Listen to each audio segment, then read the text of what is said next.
in the hall as well as the viewers at home. We're streaming live from the Athenaeum Hall. And this special broadcast is brought to you by Good Television. And I'm your presenter today, Lungile Pepeta. We're here to give you guys information that could save your life, and information that should help you manage the anxiety that we have around what we now know as the COVID-19 coronavirus. And to help spread this information, to help us separate the real news from the fake news and bust all the myths around the coronavirus, we are blessed and privileged to be joined this morning by Professor Lungile Pepeta, the Executive Dean of Faculty of Health at Nelson Mandela University. Just a brief introduction about our professor here. Professor Pepeta was born and bred in Bizana in the Eastern Cape, South Africa. He joined the University of Transkei, which is now known as WUSU, in 1992 and graduated with MBCHB in 1997. And from year 2000, he's started training in pediatrics at the University of KwaZulu-Natal in Durban and obtained his fellowship in 2003. In 2005, he started training in pediatric cardiology at the University of Witwatersrand, which he completed in 2008. Professor Pepeta was appointed as pediatric cardiologist and HOD in pediatrics at Dorangidza Hospital in Port Elizabeth in 2009. He held this position until his appointment to his current position, which is the Executive Dean of the Faculty of Science of Health at Nelson Mandela University in January 2017. Welcome, Professor. Thank you so much for joining us. How are you doing today? Thank you, sir. And I'm fine. And how are you this morning? Fantastic. Fantastic. Yeah. We are at a very interesting time when we are talking about coronavirus, and we don't know where this thing comes from. It's just taken us by storm. But before we actually get into where it comes from, I want us to go through some definitions quickly. What is a coronavirus? Yeah. What is a coronavirus? What separates it from other sort of viruses, this particular strand? And why is it concerning to us today, to the public? Yeah, the viruses are classified in terms of their genetic constitution, and coronavirus is classified that way as a co-RNA virus, DNA and RNA, co-RNA virus. So that's where that name comes from. But just to simplify, the issue around it is that it is found in animals. Yeah, so as a commensal, so in animals it doesn't cause much disease. But then the problem is that if it's in humans, then it causes disease. So that's where it's found. But also about another simple aspect about this virus is that it is a cousin to the influenza virus, which we are very familiar with. All right. So how much do we know about the origins of this virus? How much information do we have about where it actually comes from? The issue about it is that it lives happily in animals, but then, so we call it a zoonosis. Zoonosis. So those are organisms like viruses, parasites, like brucellosis, which is another organism as well, which is found in animals, but in humans then tends to cause disease. And it tends to be more severe than it would cause in animals. But this particular one originated from Wuhan in China. And the problem there, again, is the issue around people eating animals like bats and snakes and rats, where you would find this virus. So that's how it get into humans. Into humans from the consumption of certain types of animals. Yeah. So since the outbreak of coronavirus, we've seen a progression, a spike in infections, as well as recorded deaths. Yeah. And but what we've also seen is that most people who are actually infected with it are actually recovering from it, which is an encouragement. Yeah. We've actually seen in China now they're returning to a sense of normalcy. So what it looks to me is that the future, there's a positive outcome in the end, right? So, but now where are we today in that progression? In that progression, where is South Africa today? And is it going to get worse before it actually gets better? You see, this one now, I would term it, if you've watched these movies, the perfect storm brewing for us, or a tsunami coming. That's what I would term it. The reason why I'm saying that, if you look at where China and Asia are, Okay. and where the North is, and where we are as the Southern Hemisphere, in terms of the seasons, they are coming out of winter, and we're going into winter. Now, you've heard that we say this virus doesn't live well around room temperatures, but it loves cold weather. But that is not a surprise, because I did say that it is a sister to the flu, or a cousin to the flu virus. You just mentioned that, yes. And the flu virus, the influenza, thrives well in the cold temperatures. But then, at the beginning of April is the beginning of the flu season. That's when we're going to have a rapid spread of this disease in the Southern Hemisphere. So the storm is coming. We must brace ourselves in the Southern Hemisphere. Whilst Europe will recover, which is now the epicenter, which is where the highest number of infections are across, and the way at which it is rapidly spreading there is alarming. Yeah. And I read now that there were about more than 600 deaths in the last 24 hours in Italy. Yeah. So it's coming. Speaking about the infection rate, the rate is actually increasing at an alarming rate. Matter of fact, the Honorable Dr. Mr. Lungile mentioned that his forecast is for 60 to 70% of the population to actually get infected. Is that accurate? Are most people in South Africa going to be infected by the 60 to 70%? That's two-thirds majority. Those are just estimates, and one can never be sure, but definitely we're going to have an exponential rise if we don't contain it. And let's look at the influenza virus. How many people get flu? Quite often, every year. Yes. So, but then the issue about influenza and coronavirus is that the severity of disease is less with the flu virus than this one. So looking at the spread, you mentioned 600 deaths. Yeah. It's very hard to tell which areas in the world have been hit the most, all right? So Italy recorded 4,000 deaths in total, 600 in the last 24 hours. Yeah. But I want us to look at those numbers. Let's look at those numbers, because it seems to me that the most people who are affected are those who are either senior citizens or those who have a very weak immune system. Yes. So talk to us about that. In South Africa, if most of us are going to be affected, which of us would be at the higher risk of actually dying? Now, the South African disease model is slightly different from that of the world. We have high incidence of HIV, high incidence of TB. We also have high rates of malnutrition amongst the poor. And of course, we do have the non-communicable diseases like diabetes. As well. All those groups are at risk of contracting this virus. Much as we don't have quite a big number of the elderly because of our very high crude death rate, and we die quite early. So based on that, our life expectancy is much lower than the first world, like Italy, for instance. So that is not the group. But even the elderly that we have, should they contract this disease, they will die, over and above the other groups that I've mentioned that are at high risk.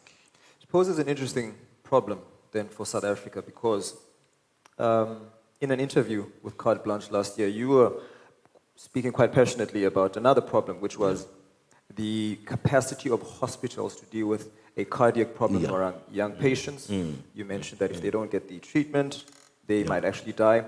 So you can speak generally about South Africa, but I want you to speak specifically about Port Elizabeth, where our population is sitting at about 1 million people. Yeah. And if 60% of those are going to get infected. We're looking at 600,000 people get infected.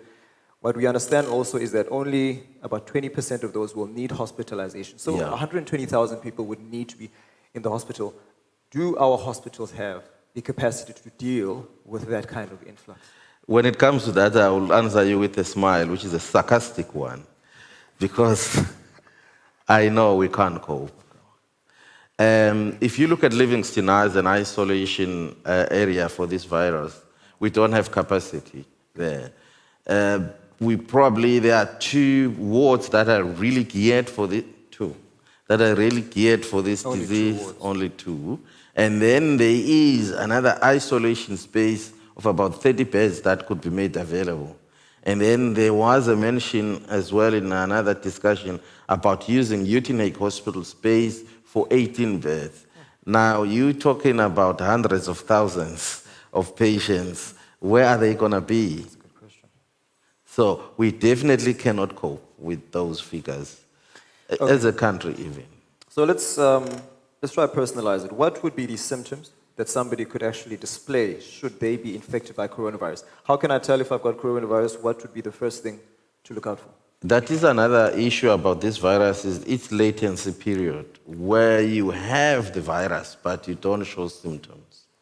And that could be 14 days to 21 days, So you where can actually you don't, infect someone you while continue you have not become being a sick. carrier infecting people without realizing that you have the virus.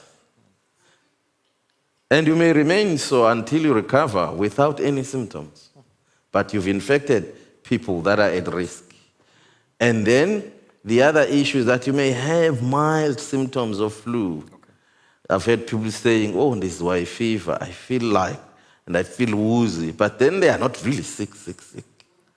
Then that's how the virus makes you feel like. Or then you've got symptoms that show really high-grade fever, where you've got a temperature, and then you start coughing, and then you become sick. When you're critical, it's when you can't breathe. Now, what the virus does is that it affects the upper airway, the nose, the throat, and then it moves down to the chest and starts affecting the lungs. Now, what it does there is that it destroys the layer that clears infection. That's what it does. Okay. But then what that does is it can either itself starts affecting the tissue around the airways, and that we call pneumonitis. It is more severe than just a pneumonia from a bacteria. Yeah. Where I saw a video of one guy stating from the States that my lungs had turned into glass. That's how stiff they were. Pneumonitis will give you that. But also, it causes bacteria that cause pneumonia to affect your lungs as superimposed infection. So you get lung infection from the virus and from the bacteria as well. And then your lungs become stiff, because lungs are spongy, but then they become stiff like the liver. Once lung turns into liver, you can't breathe, and they are full of water. That's when you're going to require oxygen. They can start putting it in the nostrils, but then there'll be a time when you need to have a cube and a machine connected to you. To breathe for you. We are approaching the flu season. That's when our ICUs are full. Without the coronavirus, where will you be ventilated if you contact the disease? That's quite a big concern. And it's severe. So a very viral meme has gone around social media of the president showing the new elbow greeting. Yeah. So that we should adopt to try and reduce the risk. So what else can people do to reduce, the spread of and actually just to ensure peace of mind for themselves and their families? Most importantly is maintaining cleanliness. Okay. It is found in surfaces and can be found in surfaces for up to 9-10 days. It can live there. If the temperatures allow, it will live for longer when the temperatures drop. So people say 12 hours to 9 days. So with something like that, it's very easy to conduct it. And what do we do on surfaces? We touch them. Yeah. And then when we touch one surface, we touch another surface, we touch our face, we touch our... So then the surfaces must be cleaned regularly, every 1 hour to 3 hours. The sanitizers that have got 50% alcohol, that sanitizer will keep you clean for up to 3 hours. So what kind The of one sanitizers are we that has got looking at? alcohol.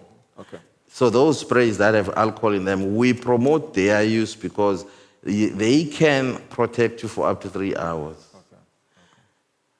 But then again, if you don't have those, hand washing. Because by washing your hands, you're getting rid of the virus. Okay. It is not a virus that sits in water and thrives in water. I see. No, it doesn't. But you're getting rid of it. It has not been found to be in water, for instance. But we encourage hand washing. And we encourage, now we are saying that if you have got symptoms and you don't feel so well, drink warm water. Remember, it doesn't like warm temperatures.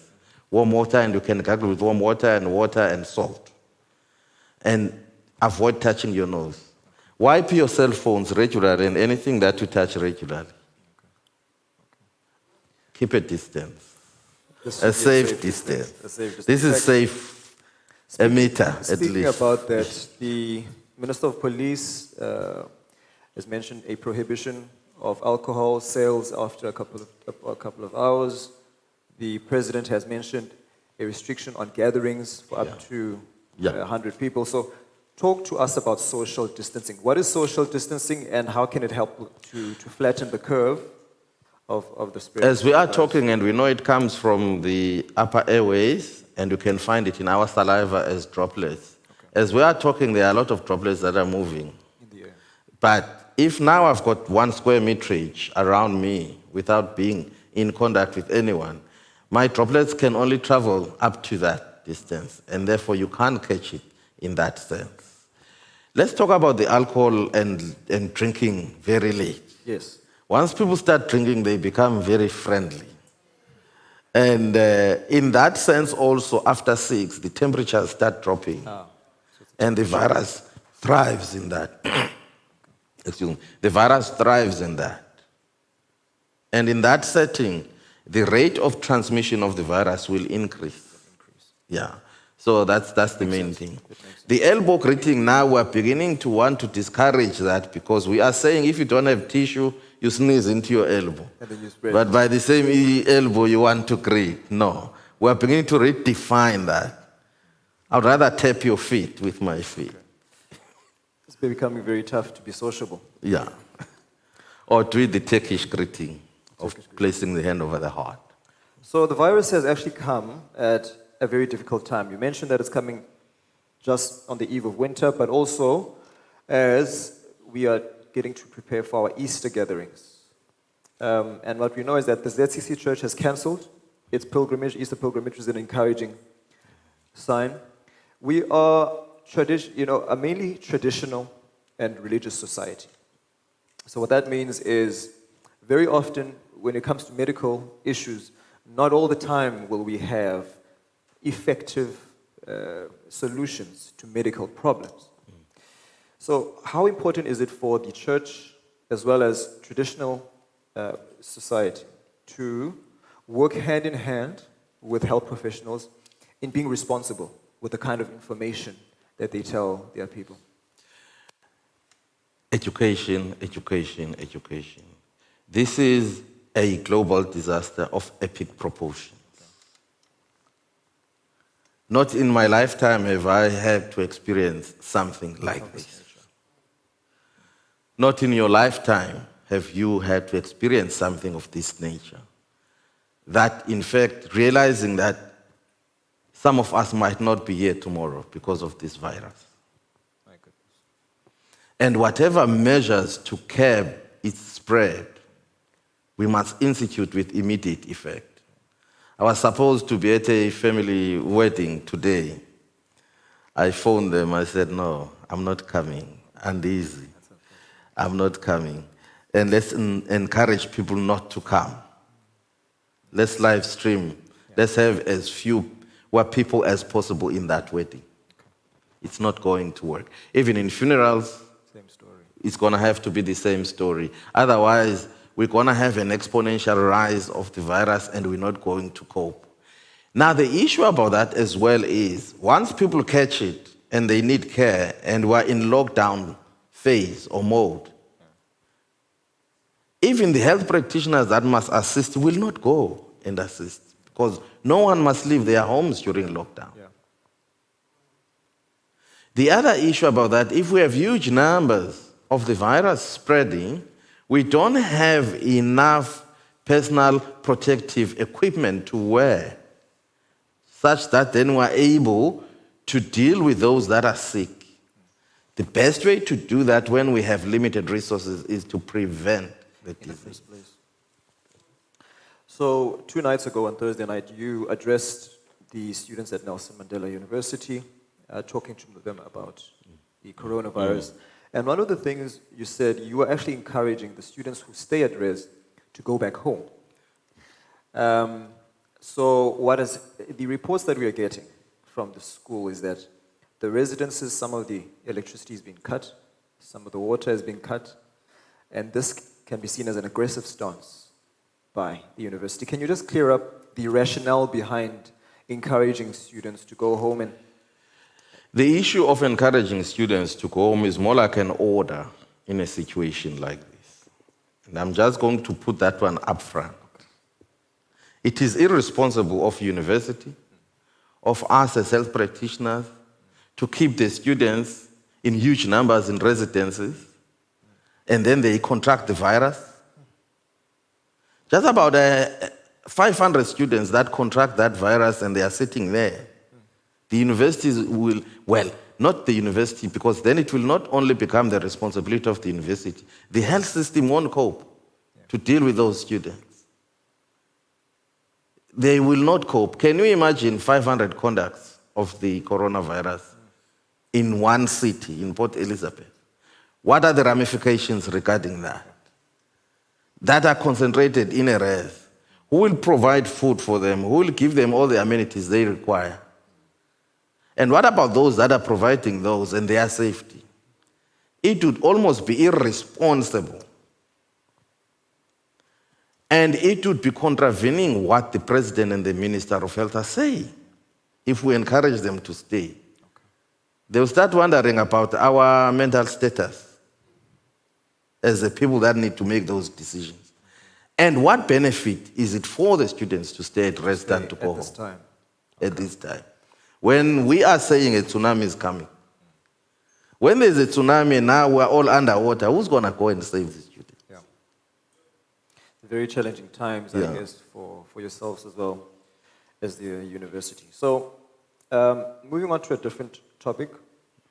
In an interview last year with Eusebius Mkhize, you were quite animated and passionate to talk about the medical school that is coming up.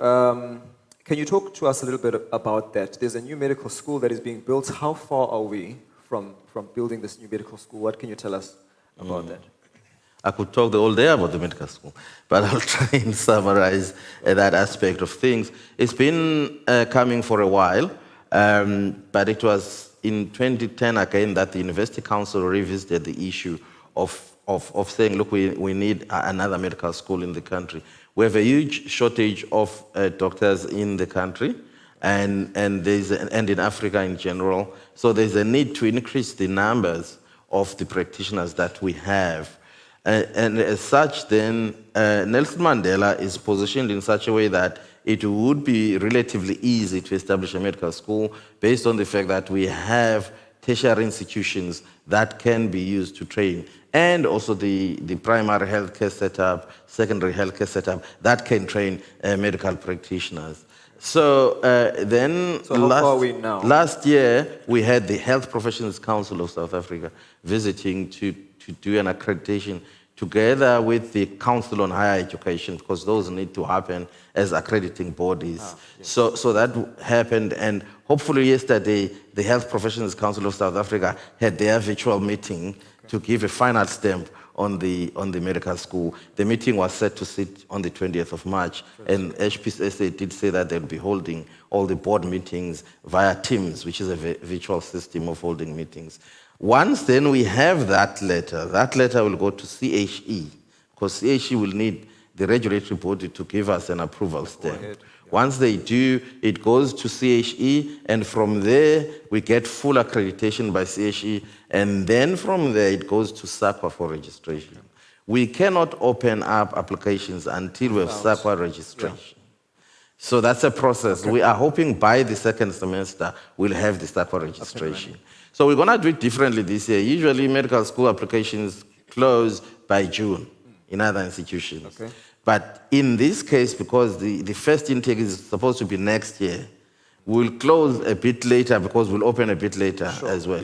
But next year, for 2022, then we'll close by June, like the other institutions. We'll be taking only 50 for now, as recommended by HPCSA, and then in 2022, the intake will increase to 80, and then thereafter they'll be here to accredit again, in which case we're hoping to increase the numbers to 100. Okay. Thank you so much for your time and your candor. Do you have any closing remarks for our communities and the viewers online watching this broadcast? Perhaps my closing remark is, we are in tough times. Stay safe, and God bless. Thank you.